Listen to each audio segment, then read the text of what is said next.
Yang dikira dokter gigi ini julid banget nih, kehilangan pelanggan. Enggak, ada segmentasinya. Segmentasi pasarnya ada. Dan kami memilih segmentasi orang-orang yang telah berwawasan.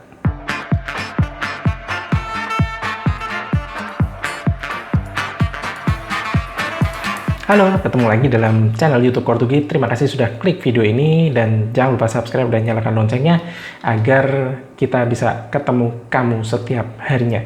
Ya, setiap hari karena ilmu pengetahuan berkembang setiap harinya dan tipu muslihat para praktisi gigi ilegal juga berinovasi setiap harinya. Oke, don't miss it. Simak terus.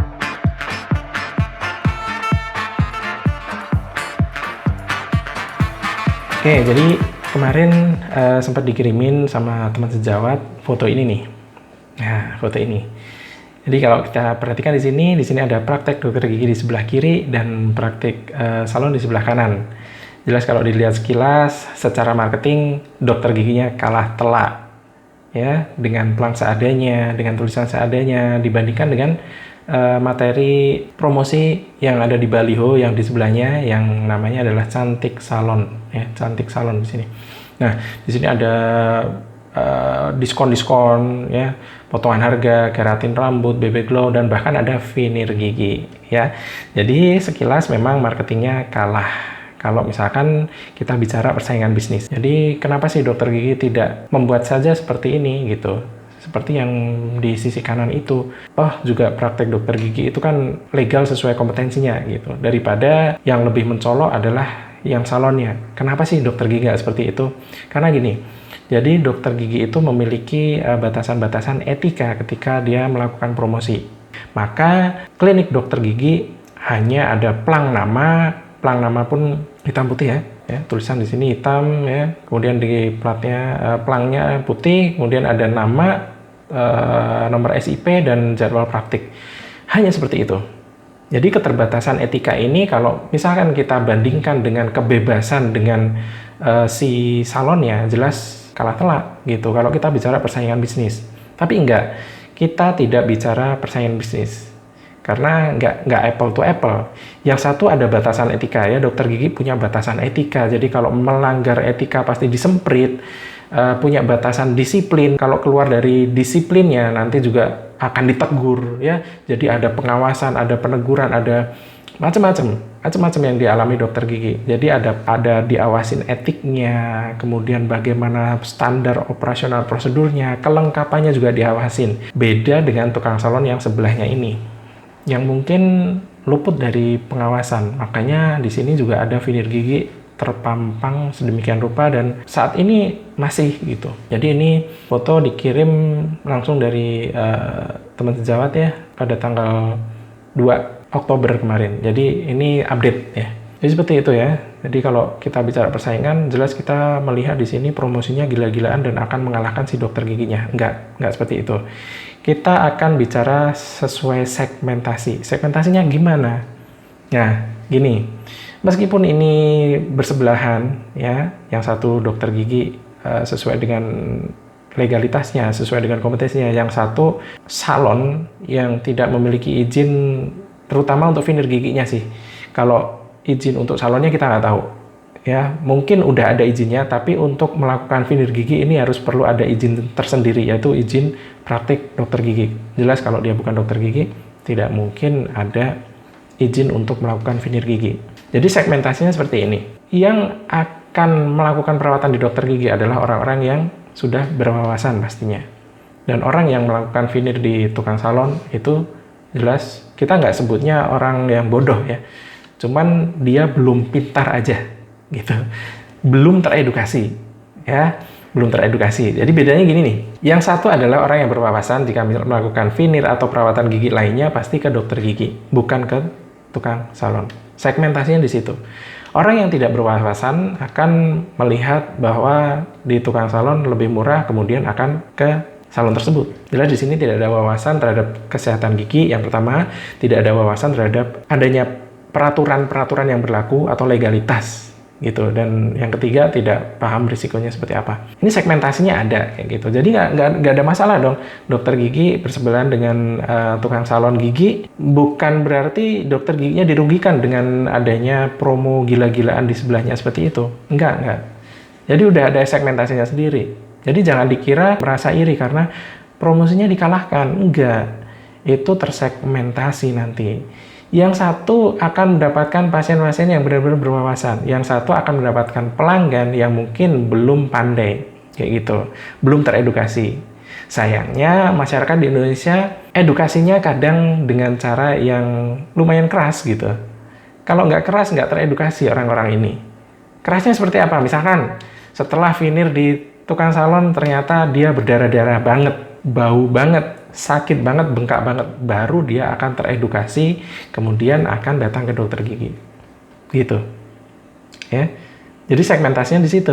Nah, yang belum teredukasi ini kita sebutnya adalah belum teredukasi, bahwa suatu hari nanti dia akan teredukasi. Mungkin dengan cara yang paling keras seperti yang tadi. Kalau nggak sakit banget, kalau nggak bau banget, kalau nggak bengkak banget, kalau nggak berdarah banget, tidak akan teredukasi. Jadi, selama dia belum teredukasi, it's okay. Pakailah jasa tukang salon. Tapi nanti setelah dia teredukasi, dia pasti akan pindah ke sebelah. Ya kan? Gitu. Jadi jangan dikira dokter gigi ini julid banget nih. Kehilangan pelanggan. Enggak. Ada segmentasinya. Segmentasi pasarnya ada.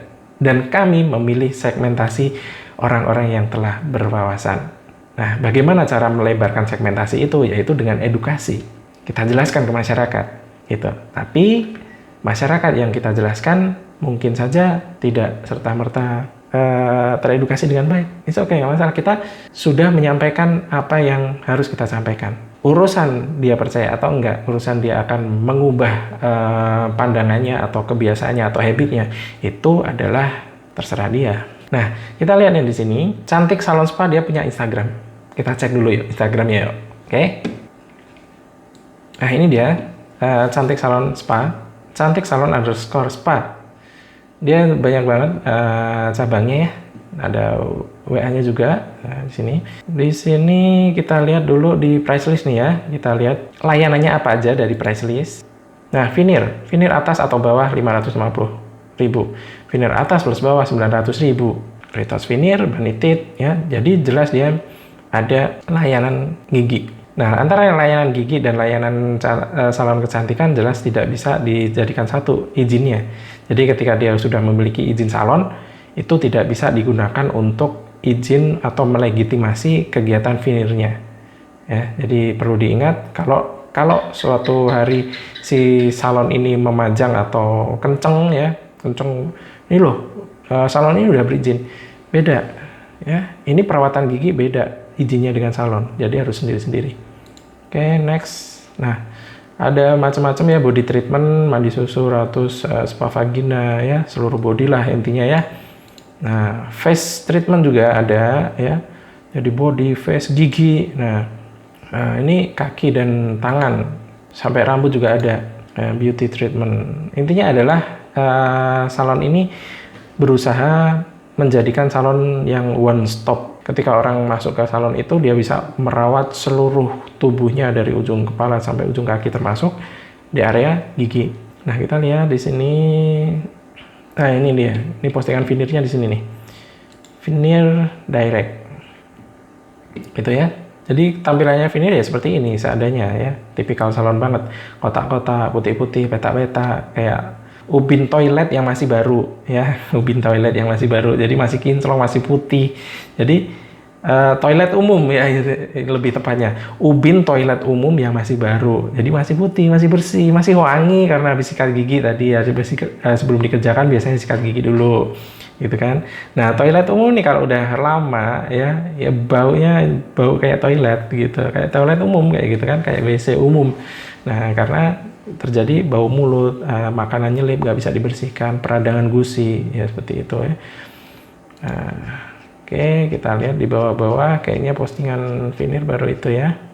Bisa jadi ini layanan baru ketika dia membuat ini. Nah, ini ditambahkan nih veneer gigi nih.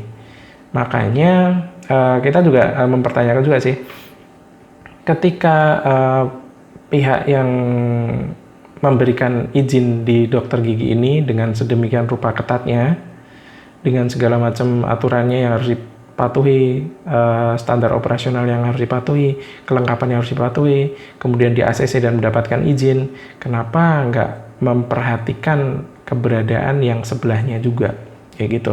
Jadi disitulah kondisi atau realita di tengah masyarakat soal masalah perizinan ini.